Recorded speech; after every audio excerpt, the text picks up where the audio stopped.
Commonwealth games में gold जीतने के बाद जब भारत का झंडा लहराए, जन गण मन बजने लगा, तब साक्षी मलिक अपने आंसू रोक नहीं पाई। क्यों?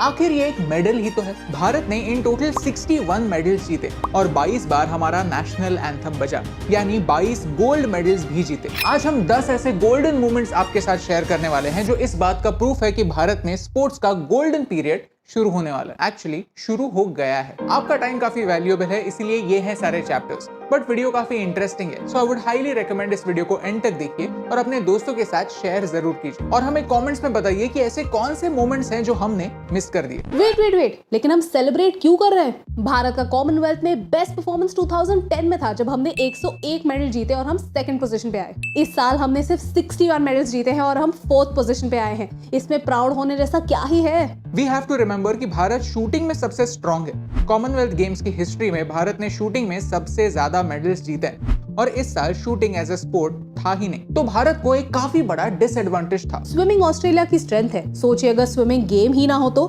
ऑस्ट्रेलिया के भी ना जाने कितने मेडल्स कैंसिल हो जाते। भारत की सिचुएशन भी कुछ सिमिलर ही थी, लेकिन फिर भी इस बार अलग अलग स्पोर्ट्स में नए हीरोज हमारे सामने आए and that's something to be proud of. Number 9, क्या आपने लॉन बॉल्स नाम की एक स्पोर्ट का नाम सुना है? मैंने तो कभी नहीं सुना, लेकिन इस साल हमारी विमेन्स टीम ने साउथ अफ्रीका को हराकर इस स्पोर्ट में गोल्ड लाया। लॉन बॉल्स एक काफी इंटरेस्टिंग और टेक्निकल गेम है। एक छोटा बॉल होता है जिसे जैक या फिर किटी कहते हैं। आपको ये अश्योर करना होता है कि आपके टीम के बॉल्स आपके ओपोनेंट के मुकाबले इस जैक के नजदीक हो। देखने में लगता सिंपल है, लेकिन है नहीं। ये सोचकर ही काफी एक्साइटिंग लगता है कि जिस स्पोर्ट के बारे में मेजॉरिटी ऑफ इंडियंस ने कभी सुना ही नहीं था, ऐसे स्पोर्ट में इन एथलीट्स ने अपना करियर बनाने का सोचा और गोल्ड मेडल जीता भी। नंबर 8, क्या भारत 100% विन रिकॉर्ड रख सकता है? इम्पॉसिबल लगता है, लेकिन इस साल के कॉमनवेल्थ गेम्स में हुआ है। इस साल हमने सबसे ज्यादा मेडल्स रेसलिंग में लाए। सबसे अमेजिंग बात यह है कि 12 एथलीट्स ने पार्टिसिपेट किया और सारे के सारे लोगों ने एटलीस्ट एक मेडल लाया। 12 आउट ऑफ 12 यानी 100% सक्सेस रेट। इसमें रेसलिंग की दुनिया के लेजेंड्स के साथ साथ कई नए नाम भी हमारे सामने आए। नंबर 7, हमारे पैरा एथलीट्स ने भी कॉमनवेल्थ गेम्स में अपना कमाल दिखाया। हमने पैरा पावर लिफ्टिंग में भी अपना पहला मेडल जीता और वो भी सीधा गोल्ड। सुधीर ने हैवीवेट पावर लिफ्टिंग में अपना कमाल दिखाया, इतना कि उन्होंने कॉमनवेल्थ गेम्स रिकॉर्ड बनाया। पैरालंपिक्स में हमने हमारी एथलीट्स का माइट देखा और उन्होंने कॉमनवेल्थ गेम्स में भी अपना मार्क बनाया। नंबर 6,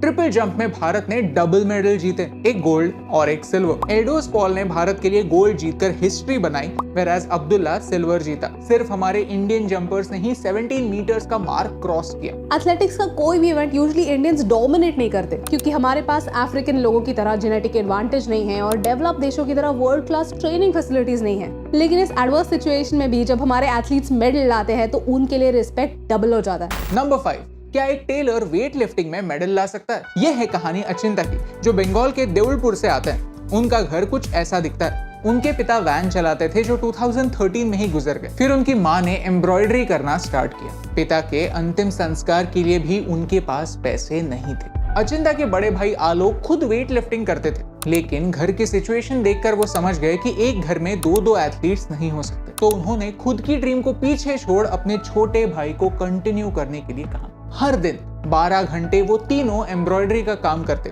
और अगर हफ्ता अच्छा गुजरा तो उन्हें 1200 रुपए मिलते। लेकिन अचिंता के टैलेंट को देख उनके कोच ने उन्हें फ्री में ट्रेनिंग देना स्टार्ट किया। अचिंता ने अपना गोल्ड मेडल अपने बड़े भाई और अपने कोचेस को डेडिकेट किया। सक्सेस के बाद वो अपने रूट्स को नहीं भूले। सच में ये कितना इंस्पायरिंग है। नंबर 4, इस बार वुमेन्स T20 क्रिकेट का कॉमनवेल्थ गेम्स में डेब्यू हुआ। क्रिकेट तो हम सब इंडियंस को पसंद है, लेकिन सिर्फ मेंस क्रिकेट, वुमेन्स क्रिकेट को वो इज्जत नहीं। ये बात अब पुरानी हो चुकी है। 2017 के वुमेन्स वर्ल्ड कप के बाद हमारा वुमेन्स क्रिकेट की ओर देखने का पर्सपेक्टिव भी चेंज हो गया। ये बात इस साल के कॉमनवेल्थ गेम्स में पक्की हो गई कि लड़कियां भी किसी से कम नहीं। वुमेन्स क्रिकेट में इंग्लैंड और ऑस्ट्रेलिया, दो देश अपनी कंपटीशन को पछाड़ देते हैं, लेकिन हमने इंग्लैंड को कन्विंसिंगली सेमीफाइनल्स में हराया और ऑस्ट्रेलिया को भी हराने वाले थे।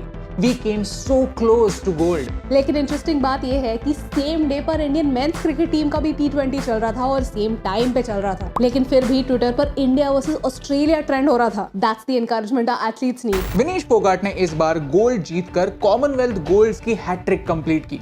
She is the first Indian woman to win 3 consecutive golds at Commonwealth Games. और उनका ये अचीवमेंट काफी स्पेशल है क्योंकि कुछ ही समय पहले वो टोक्यो ओलंपिक्स के क्वार्टर फाइनल्स में हार गई थी और उन्होंने ये एडमिट किया कि she was in poor mental and physical health. In fact वो रेसलिंग क्विट करने वाली थी, लेकिन उन्होंने ऐसा नहीं किया। उस लो से कम बैक कर गोल्ड मेडल जीतना एक काफी बड़ा स्टैंप है that consistency is important. The second athlete that we have a lot to learn from is PV Sindhu. PV Sindhu के लेफ्ट एंकल पर इंजरी थी, फिर भी वो भारत के लिए गोल्ड लाई। नंबर 2, कुछ लोग एक मेडल से कई बड़े होते हैं। गोल्ड मेडल जीतने के बाद भी कहते हैं ये दिल मांगे मोर। इंडियन टेबल टेनिस स्टार शरद कमल उन्हीं में से एक हैं, जिन्होंने एक नहीं भारत के लिए 4 मेडल जीते। लेट मी टेल यू, शरद 40 साल के हैं और वो इससे पहले भी गोल्ड मेडल जीत चुके हैं। 2006 से लेकर आज तक उन्होंने हर कॉमनवेल्थ गेम्स में एटलीस्ट एक मेडल तो जीता ही है, लेकिन इस साल उनका परफॉर्मेंस आज तक का सबसे बेस्ट रहा है। इस साल उन्होंने 3 गोल्ड मेडल और 1 सिल्वर मेडल भी जीता। हम सोचते हैं कि एज के साथ एक एथलीट अपनी स्किल को खो देता,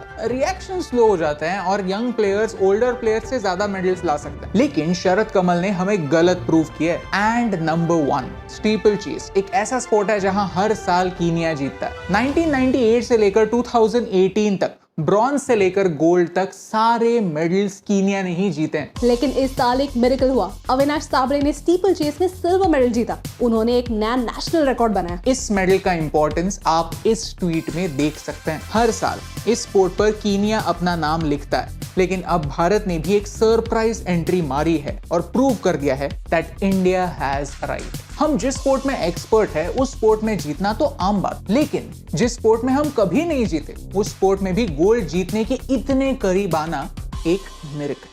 ये हुई उन एथलीट्स की बात जो जीते, लेकिन हमने कुछ मेडल्स कंट्रोवर्सीज की वजह से भी खोए। विमेंस हॉकी के सेमीफाइनल मैच में ऑस्ट्रेलिया ने पेनल्टी शॉट लिया जो हमारे गोलकीपर ने डिफेंड भी किया, लेकिन इस पेनल्टी के बाद पता चला कि टाइमर शुरू ही नहीं हुआ था। ये गलती किसकी? हमारे लड़कियों की तो नहीं। ऑस्ट्रेलिया को शॉट दोबारा लेना पड़ा and this time they made no mistake. जो गोलकीपर ने सेव किया था उस पेनल्टी को कैंसिल करना और फिर से शॉट लेना, ये हमारे प्लेयर्स के लिए काफी डिस्करेजिंग था। Australian cricketer Tahlia McGrath covid positive थी, लेकिन फिर भी उसे मैच खेलने दिया। कैप्टन हरमनप्रीत ने कहा कि उसे इस बात के बारे में पता था, लेकिन डिसीजन लेना उसके हाथ में था ही नहीं। हमारे लॉन्ग जंपर श्रीशंकर का गोल्ड मिस हुआ क्योंकि उसका एक जंप फाउल माना गया। ये रूल्स हाल ही में चेंज हुए और कई लोग कहते हैं कि ये रूल्स प्रीवियसली वैलिड जंप्स को भी फाउल मानते हैं। स्पोर्ट्स के बड़े इवेंट में ये याद रखना जरूरी है कि जो पोडियम तक पहुंचते हैं और जो पोडियम बस कुछ ही दूरी से मिस कर जाते हैं, दोनों ही इंपॉर्टेंट है। हार जीत तो लगी रहती है, लेकिन हर एथलीट को हमारे एनकरेजमेंट की, हमारे सपोर्ट की जरूरत होती है और ये इंपॉर्टेंट है कि ये सपोर्ट सिर्फ कॉमनवेल्थ के 10 दिनों तक सीमित ना रहे। आई नो कि 99% लोग इस वीडियो को एंड तक नहीं देखेंगे, लेकिन हमने ये वीडियो उन 99% लोगों के लिए बनाया ही नहीं। हमने ये आपके जैसे 1% लोगों के लिए बनाया जो इंडियन स्पोर्ट्स को न्यू हाईज पर देखना चाहते हैं। अगर आपने इस वीडियो को एंड तक देखा है then I want to personally thank you, क्योंकि हमें पता है कि पॉजिटिव वीडियोस लोग देखना उतना पसंद नहीं करते, क्योंकि यहाँ कोई विलन नहीं होता, कोई कंट्रोवर्सीज नहीं होती, सिर्फ मोटिवेशनल स्टोरीज होती हैं। ऐसे एथलीट्स की स्टोरी जिनके लिए भारत को रिप्रेजेंट करना, भारत के लिए मेडल्स लाना एक नेशनल ड्यूटी। जब हमारा झंडा सबसे ऊपर होता है तो वो इस बात का अश्योरेंस देता है कि इंडिया भी किसी ना किसी फील्ड में टॉप पर हो सकता है। ये सिर्फ उन एथलीट्स की नहीं, पूरे भारत की विक्ट्री है। ये कहानियां इंपॉर्टेंट है क्योंकि ये एथलीट्स इंपॉर्टेंट है और उनकी कहानी आप तक पहुंचाने से मुझे फर्क पड़ता है।